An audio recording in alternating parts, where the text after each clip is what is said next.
چین میں 3 گھنٹے میں زنا بالجبر کا فیصلہ۔ ایک دفعہ بیجنگ شہر کے ایک محلے میں ایک نوعمر لڑکی سے زنا بالجبر کا واقعہ پیش آیا اور مجرم روپوش ہو گیا۔ چیئرمین ماؤ تک خبر پہنچی۔ وہ خود متاثرہ لڑکی سے ملے اور اس سے پوچھا، جب تم سے زیادتی کی گئی تو کیا تم مدد کے لیے چلائی تھی؟ لڑکی نے اس بات میں سر ہلایا۔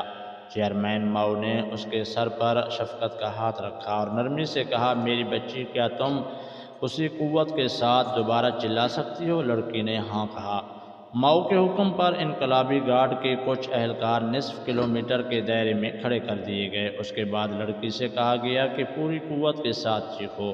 لڑکی نے ایسا ہی کیا۔ چیئرمین ماؤ نے تمام اہلکاروں کو بلایا اور ہر ایک سے پوچھا گیا، لڑکی کی چیخ سنائی دی یا نہیں؟ سب نے کہا، لڑکی کی چیخ سنائی دی گئی۔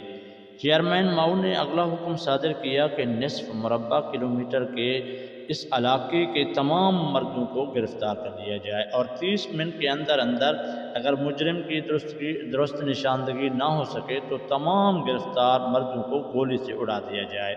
حکم کی فوری تعمیل ہوئی اور دی گئی مہلت کو ابھی بامشکل 10 منٹ ہی گزرے ہوں گے کہ مجرم کی نشاندہی ہو گئی اور اگلے 20 منٹ کے اندر مجرم کو پکڑ کر چیئرمین ماؤ کے سامنے پیش کر دیا گیا۔ لڑکی نے شناخت کے موقع پر فیصلہ ہوا اور مجرم کا بھیجا اڑا دیا گیا۔ جرم سے سزا تک کا وہ دورانیہ محض 3 گھنٹے پر مشتمل رہا۔ اسے کہتے ہیں فوری انصاف، جس کے بل بوتے آج چین کامیاب ملکوں میں فہرست میں سب سے نمایاں ہیں۔ کاش آج عمر رضی اللہ تعالیٰ عنہ جیسا حکمران ہوتا تو پاکستان کے معصوم زینبوں اور فرشتوں کو یہ سیاحت دیکھنے نہ پڑتے۔ ایک محفل میں دوران تقریب کچھ باتیں ہوئیں۔ ایک صاحب کہنے لگے، آپ نے اتنی باتیں کر لیں، ذرا یہ بتائیے کہ نماز میں 2 سجدے کیوں ہیں؟ میں نے کہا، مجھے معلوم نہیں ہے۔ کہنے لگے، یہ نہیں معلوم تو پھر آپ کو معلوم ہی کیا ہے؟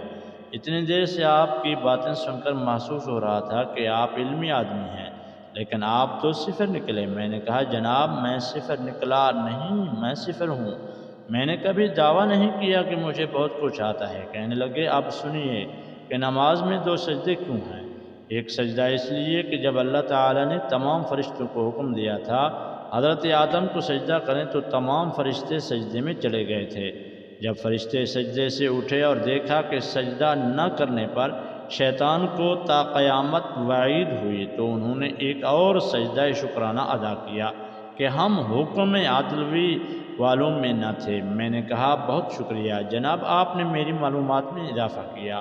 میں اس کی تحقیق میں نہیں جاؤں گا کہ آیا یہ بات حسب واقعہ ہے یا نہیں ہے، لیکن ایک سوال میری طرف سے بھی ہے۔ اگر کسی شخص کے نماز میں ایک سجدہ چھوٹ جائے تو کیا اس کی نماز ہو جائے گی؟ کہتے ہیں، مجھے معلوم نہیں۔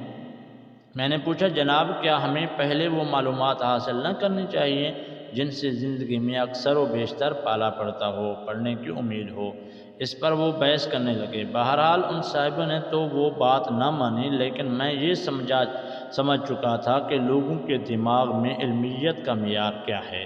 یقین کیجیے، میں نے مسجدوں کی دیواروں پر قرآن و حدیث کی بجائے کفر و گستاخی کے فتوے آویزاں دیکھے۔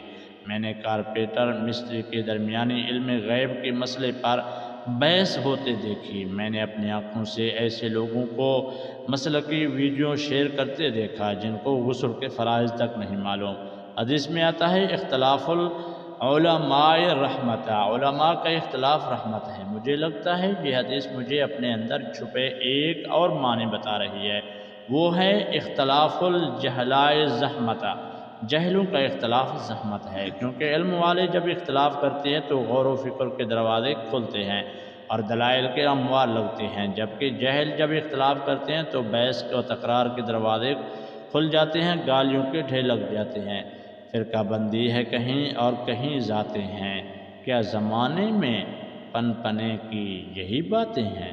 اللہ تعالی عمل کی توفیق عطا فرمائے۔ السلام علیکم ورحمۃ اللہ وبرکاتہ۔